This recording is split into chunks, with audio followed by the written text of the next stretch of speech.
السلام علیکم ورحمۃ اللہ وبرکاتہ۔ الحمدللہ والصلاة والسلام علی رسول اللہ وبعد۔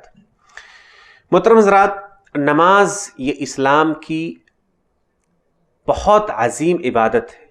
یہ اسلام کا دوسرا رکن ہے جس پر اسلام کی عالی شان عمارت قائم ہے۔ ایک مسلمان کے لیے حلال نہیں ہے کہ وہ اپنے آپ کو نماز جیسی عظیم عبادت سے دور رکھے، لیکن پھر بھی سماج کے بہت سارے لوگ نماز نہیں پڑھتے، نماز چھوڑ دیتے۔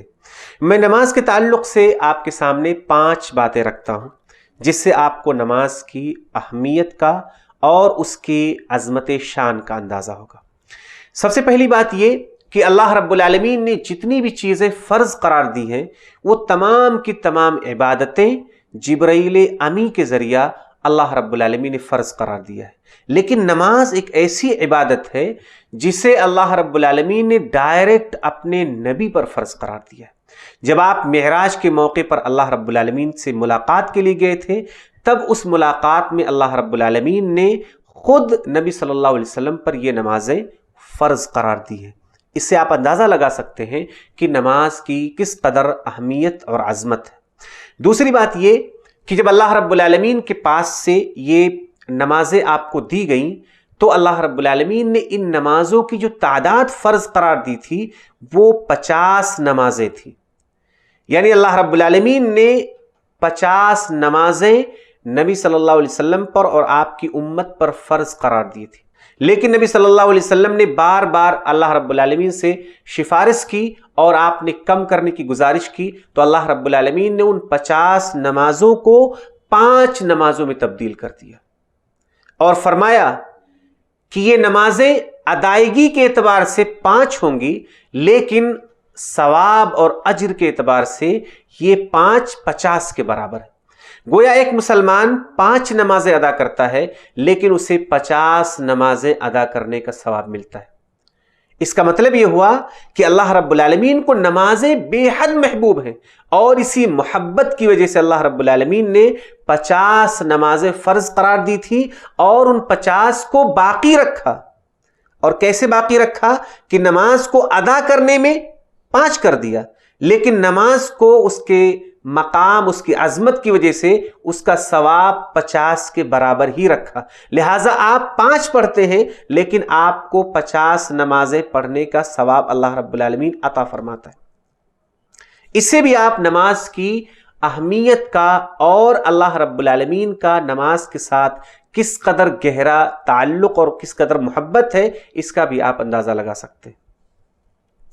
اسی طرح سے تیسری بات کہ اللہ رب العالمین نے نمازوں کے فرض کرنے کے لیے جس مقام کا انتخاب فرمایا وہ 7واں آسمان ہے، یعنی ایک انسانی طور پر سب سے عظیم ترین جو بلندی ہو سکتی ہے جہاں پر نبی صلی اللہ علیہ وسلم پہنچے وہ 7واں آسمان ہے۔ اللہ رب العالمین سے قریب ترین جگہ، ایسے عظیم ترین اور بلند جگہ پر اللہ رب العالمین نے نماز کو فرض قرار دیا تاکہ ہمیشہ ایک مسلمان جب نماز ادا کرے تو اس کے اندر ایک قسم کی رفعت، ایک قسم کی بلندی پیدا ہو، اور وہ یہ احساس کرے کہ اللہ رب العالمین نے نماز کے اندر ہی میرے لیے کامیابی رکھی ہے، میرے لیے نجات کا راستہ رکھا ہے، اور میں یہ جو سر جھکاتا ہوں اللہ رب العالمین کے سامنے، دراصل میری عزت، میری عظمت، میرا سب کچھ اسی نماز کے اندر موجود ہے۔ تو تیسری بات یہ کہ اللہ رب العالمین نے سب سے بلند مقام پر نماز کو فرض قرار دیا، اور وہ ہے 7واں آسمان، جہاں پر معراج میں اللہ کے نبی صلی اللہ علیہ وسلم گئے تھے تو وہاں اللہ رب العالمین نے 5 نمازیں فرض قرار دی تھی۔ چوتھی بات کہ یہ نمازیں اللہ رب العالمین نے بطور تحفہ کے اپنے نبی کو عطا فرمائی تھی۔ معراج میں آپ گئے، آپ نے بہت کچھ دیکھا وہاں پر۔ اللہ رب العالمین نے نبی صلی اللہ علیہ وسلم کو 3 چیزیں بطور تحفہ کے عطا فرمائیں۔ ایک عظیم ترین تحفہ جسے معراج کی رات اللہ کے نبی صلی اللہ علیہ وسلم کو دیا گیا وہ یہی 5 نمازیں ہیں جو ادائیگی میں 5 ہیں لیکن دراصل ثواب میں 50 نمازیں ہیں۔ تو معراج کی رات جو اللہ رب العالمین نے آپ کی عزت اور تکریم کے لیے یہ مقام آپ کو عطا فرمایا تھا، اس عظیم ترین رات میں اللہ رب العالمین نے آپ کو 3 تحفے دیے۔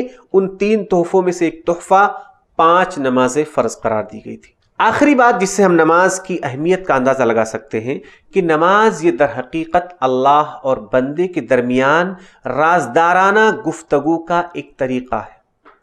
اللہ رب العالمین نے موسیٰ علیہ السلام سے کلام فرمایا، یہ ان کے لیے شرف کی بات ہے۔ اللہ رب العالمین نے جناب محمد رسول اللہ صلی اللہ علیہ وسلم کے ساتھ گفتگو فرمایا، یہ ان کے لیے بہت بڑا شرف ہے۔ ایک مسلمان کو اللہ رب العالمین یہی شرف عطا فرماتا ہے، اور یہ شرف اسے اس وقت ملتا ہے جب وہ نماز ادا کرتا ہے، کیونکہ نماز ادا کرنے والا دراصل اپنے رب سے گفتگو کرتا ہے، اپنے رب سے بات کرتا ہے۔ جب وہ سورہ فاتحہ پڑھتا ہے تو آیات کے ساتھ ساتھ اللہ رب العالمین اسے جواب دیتا ہے۔ جب وہ نماز پڑھتا ہے تو دراصل وہ اپنے رب سے گفتگو کر رہا ہوتا ہے، اپنے رب کو خطاب فرما رہا ہوتا ہے۔ حدیث میں کہا گیا ہے کہ جب تم میں سے کوئی بھی شخص نماز پڑھتا ہے تو وہ اپنے رب سے سرگوشی کرتا ہے، اپنے رب سے راز کی باتیں کرتا ہے، اپنے رب سے گفتگو فرماتا ہے۔ اور یہ شرف، یہ عزت ایک مسلمان کو اس وقت ملتی ہے جب وہ نماز ادا کرتا ہے۔ اس سے بھی آپ نماز کی اہمیت کا اندازہ لگا سکتے ہیں۔ لہٰذا ہم سب کو چاہیے کہ ہم خاص کر اپنی زندگی کو نمازوں سے جوڑ کر رکھیں۔ نمازوں سے جڑنا کامیابی کی پہچان ہے، نمازوں سے دور ہونا یہ ناکامی کی پہچان ہے۔